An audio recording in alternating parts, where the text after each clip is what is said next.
வெளிநாட்டு மைந்தன் வலையொலி நேயர்களுக்கு வணக்கம். இப்போ நம்ம பார்க்க இருக்கிறது குப்பையில்லா குமரி அப்படிங்கிற ஒரு திட்டத்தை, உண்மையில் அந்த திட்டத்தை நிறைவேற்றியதா இந்த மண்ணில் அப்படி என்றால் ஒரு பெரிய கேள்விக்குறி. காரணம் என்னவென்றால், எந்த பஞ்சாயத்தை நீங்க எடுத்தாலும், எந்த பகுதிகள் நீங்கள் சென்று கொண்டிருந்தாலும் அந்த பகுதிகளில் ஆங்காங்கு குப்பை குவியல்களாக சாலை ஓரங்கள், நீர்நிலைகளின் ஓரங்கள், ஆங்காங்கு அரசு பள்ளி கல்லூரி வளாகங்களுக்கு வெளியே பொது இடங்களில் ஆங்காங்கு குப்பை குளங்களாக ஆங்காங்கு நீங்க பார்க்கலாம். அந்த அடிப்படையில் தற்போது என்ன செய்து கொண்டிருக்கிறார் என்றால், கேரளாவிலிருந்து வரக்கூடிய குப்பைகளை இங்கு ஆங்காங்கு சாலை ஓரங்களில், நீர்நிலைகளின் ஓரங்களில், குளங்கள், ஆறுகளின் பக்கத்தில் ஆங்காங்கு கொட்டி செல்கிறார்கள். எங்கெங்கு சாலைகளில் அடர்த்தியாக வீடுகள் இல்லையோ அந்த பகுதிகளில் கொட்டிவிட்டு செல்கிறார்கள். கேட்பாரட்டு கிடக்கக்கூடிய நிலங்களில் கொட்டிவிட்டு செல்கிறார்கள். இது தொடர்ச்சியாக நடைபெற்றுக் கொண்டிருக்கிறது. உண்மையிலே ஒரு குப்பை இல்லாத ஒரு நிலமாக மாற்ற வேண்டும் என்றால் இந்த அரசின் உள்ளாட்சி நிர்வாகம் சிறப்பாக இயங்க வேண்டும், செயல்பட வேண்டும். ஆனால் உண்மையில் செயல்படுகிறதா என்றால் அதுவும் இல்லை.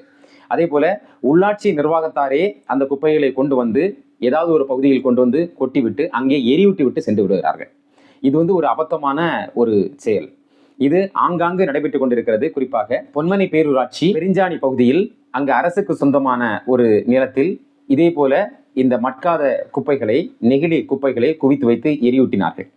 அதற்கு நாங்கள் கடுமையான கண்டனத்தை தெரிவித்து அந்த பகுதிகளில் உள்ள மக்களிடமிருந்து கையெழுத்துக்களை பெற்று முறையாக பேரூராட்சி நிர்வாகத்திடம் சமர்ப்பித்தோம். அவர்களிடம் கோரிக்கை வைத்தோம். தற்போது அந்த எரியூட்டுவதை அங்கு நிறுத்தி இருக்கிறார்கள். உண்மையில் அவர்கள் என்ன செய்ய வேண்டும்? குப்பைகளை சேகரித்து அதை மட்கும் குப்பை, மட்காத குப்பை இரண்டாக தரம் பிரித்து, மக்கக்கூடிய குப்பைகளை அதை எருவாக உற்பத்தி செய்வதற்கான பகுதிக்கு கொண்டு செல்ல வேண்டும். அதுபோல மட்காத குப்பைகளை தரம் பிரித்து அவற்றை அனைத்தை எடுத்து இங்கிருந்து பக்கத்து மாவட்டமான திருநெல்வேலி மாவட்டத்தில் அமைந்திருக்கக்கூடிய சிமெண்ட் தொழிற்சாலைக்கு இதை கொண்டு செல்கிறார்கள். அதை பொடியாக்கி அந்த சிமெண்டில் கூட கலவையாக சேர்த்து மீண்டும் மறுசுழற்சி செய்து பயன்பாட்டுக்கு கொண்டு வருகிறார்கள். இது இப்போதைக்கு நடைமுறையில் இருந்து கொண்டிருக்கக்கூடிய ஒரு விடயம். இந்த விடயத்தில் இங்கு ஏன் இவர்கள் முறையாக இந்த மட்கா குப்பையை சேகரித்து இவர்கள் அனுப்புவதில்லை? இதுதான் எங்களுடைய கேள்வி. இப்ப எல்லா பேரூராட்சி, ஊராட்சி, நகராட்சிகளில் அனைத்திலும் குப்பைகளை சேகரிப்பதற்கு என்று ஒரு வரியை, வீட்டு வரியோடு சேர்த்து இந்த வரியை வசூலிக்கிறார்கள். ஆனால் வசூலித்த பிறகும் முறையாக அது சேகரிக்கப்படுகிறதா என்பது பெரிய கேள்விக்குறி.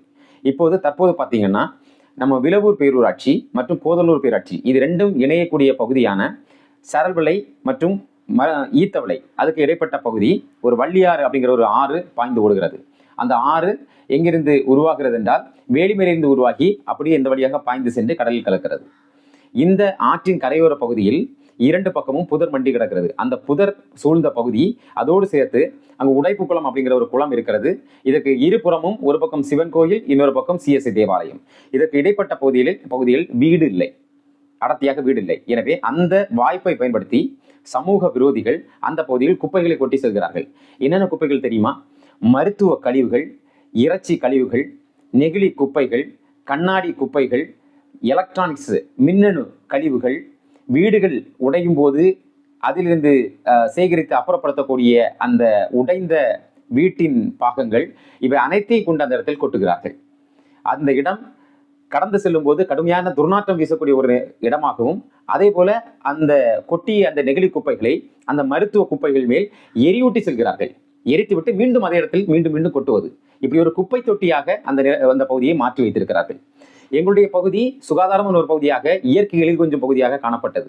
நாங்கள் இந்த பகுதியில் வசிப்பதற்கு காரணமே என்னவென்றால், இந்த பகுதியில் இருக்கக்கூடிய அந்த காற்று, சுத்தமான காற்று கிடைக்கும். காரணம் மரங்கள் அதிகமாக இருக்கிறது.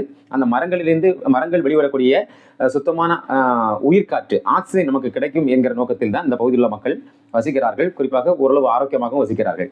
இந்த ஆரோக்கியத்திற்கு குந்தகம் விளைக்கும் விதமாக இந்த நச்சு வாயுக்கள் அந்த பகுதி, அந்த மருத்துவ கழிவுகளையும் நெகிழி குப்பைகளையும் எரிக்கும் போது கலந்து வருகிறது. அந்த காற்று ஏறத்தாழ ஒரு 4-5 நாட்களாக இந்த பகுதி முழுக்க சூழ்ந்து காணப்படுகிறது. ஒழுங்காக யாரும் சரியாக சுவாசிக்க முடியாது, சரியாக தூங்க முடியாது.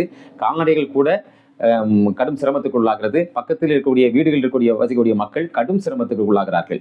இது குறித்து நாங்கள் மாவட்ட சார் ஆட்சியரிடம் முறையாக மனு கொடுத்து அவரிடம் கோரிக்கை வைத்தோம். அதே போல விளவூர் பேரூராட்சி நிர்வாகத்திடமும் கோரிக்கை வைத்தோம். இருந்த பிறகும் அவர்கள் விளவூர் பேரூராட்சி நிர்வாகத்தார் வந்து சில நெகிழி குப்பைகளை மட்டும் அள்ளி சென்றார்களே தவிர அந்த மருத்துவ குப்பைகளை, எரியூட்டப்பட்ட மருத்துவ குப்பைகளை அவர்கள் அகற்றவே இல்லை. நேற்று இரவில் நாங்கள் சென்று அந்த இடத்தை கலாய்வு செய்யும் போது மீண்டும் அந்த நெகிழி குப்பைகள் அதோடு சேர்த்து இந்த மருத்துவ குப்பைகளிலிருந்து எரியூட்டப்பட்ட அந்த தீங்கு விளைவிக்கக்கூடிய அந்த வாயுக்கள் அதிலிருந்து வந்து கொண்டே இருந்தன. உடனடியாக நாங்கள் இந்த சம்பந்தப்பட்ட நிர்வாகத்தாரை அழைத்து பேசிய பிறகும் யாரும் வரவில்லை. இன்னொரு வெடிக்கு என்ன தெரியுமா? இங்க இருக்கக்கூடிய தக்கலை தீயணைப்பு துறைக்கு நாங்கள் முறையாக தகவல் கொடுத்தோம். அந்த தீயணைப்பு துறையிலிருந்து என்ன சொன்னார்கள் தெரியுமா? இப்போது இரவு நேரம் எங்களால் வர இயலாது, நாளை காலை பார்த்துக் கொள்ளலாம், அதுவரை சகித்துக் கொள்ளுங்கள் என்று சொல்கிறார்கள். அப்போ இரவு நேரத்தில் ஒரு விபத்து ஏற்பட்டால் அவர்கள் வரமாட்டார்களா? அதே போல அந்த மருத்துவ குப்பையிலிருந்து வெளிவரக்கூடிய அந்த வாயுவால், நச்சு வாயுவதால் இந்த பகுதியில் உள்ள மக்கள் பாதிக்கப்படுகிறார்கள் என்று சொன்னவுடன் அவர் என்ன சொல்றாரு தெரியுமா? அப்ப நாங்களும் பாதிக்கப்படுவோம் தானே, அதனால் நாங்கள் வர முடியாது அப்படின்னு சொல்றாங்க. அப்போ இது என்ன வகையிலான ஒரு அரசு, என்ன வகையிலான ஒரு அரசின் நிர்வாகம்? இதுதான் திராவிட மாடல் அரசா? அதே போல இங்குள்ள மாவட்ட காவல் துணை கண்காணிப்பாளர் அவர்களிடமும் அழைத்து பேசினோம், இதை சரி செய்வதற்கான நடவடிக்கையில் ஈடுபடுங்கள் அப்படின்ட்டு. ஆனால் இதுவரைக்கும் எந்த நடவடிக்கையும் இல்லை. அப்போ இது ஒரு செயலற்ற அரசாக இந்த அரசு திகழ்ந்து கொண்டிருக்கிறது. எந்த விடயத்தில் இது இயங்கு தன்மையோடு இருக்கிறது என்றால், இங்குள்ள கனிம வளங்களை வெட்டி கேரளா உட்பட பல்வேறு மாநிலங்களுக்கு கடத்துவதற்காகவும், அதே போல இங்குள்ள மக்களை சாராயம் விற்று அவர்களை வலுவிழக்க செய்து அவர்களை படிப்படியாக அவர்களை கொலை செய்யக்கூடிய ஒரு பணியில் தான் இந்த அரசு ஈடுபட்டு கொண்டிருக்கிறதே தவிர, அதில் தான் அதிகமான கவனம் செலுத்திக் கொண்டிருக்கிறதே தவிர, இந்த மக்களின் சுகாதாரம் குறித்து இந்த அரசுக்கு துளியளவும் நல்லெண்ணம் இல்லை. இந்த மக்களுக்கு சுகாதாரத்தை வழங்க வேண்டும் என்ற எண்ணமும் இருந்ததாக இல்லை. அப்படி இருந்திருந்தால் 4 நாட்களாக நாங்கள் புகார் கொடுத்த பிறகும் இந்த எரியூட்டப்பட்ட இந்த மருத்துவ குப்பைகளை அகற்றுவதற்கான முயற்சியில் இவர்கள் ஈடுபட்டிருப்பார்கள் தானே? ஈடுபடவில்லை. எப்படி ஒரு அரசியல் நிர்வாகத்தின் கீழ் இருந்து கொண்டிருக்கும் தெரியுமா? இவர்களுக்கு தான் நாம வரி செலுத்துறோம். இந்த அரசியல் நிர்வாகம் அத்தனையும் நாம் வழங்கக்கூடிய வரியில் தான் இயங்கிக் கொண்டிருக்கிறது. அவர்களுடைய பணி நமக்கான சேவை செய்வது, நம்மை பாதுகாப்பது, நம்முடைய வாழ்க்கை தரத்தை மேம்படுத்துவது, நம்முடைய சுகாதாரத்தை மேம்படுத்துவது, காற்று, நீர், நிலம் இது நஞ்சாவதை தடுப்பது, இதுதான் அவருடைய பணி. ஆனால் அந்த பணியை கூட, அந்த கடமையை கூட செய்ய இயலாத, செய்ய வக்கற்ற ஒரு அரசாக இந்த அரசு மாறிக்கொண்டிருக்கிறது. இதை நாங்கள் மிகுந்த வருத்தத்தோடும் வன்மையான கண்டனத்தோடும் நாங்கள் இதை பதிவு செய்கிறோம்.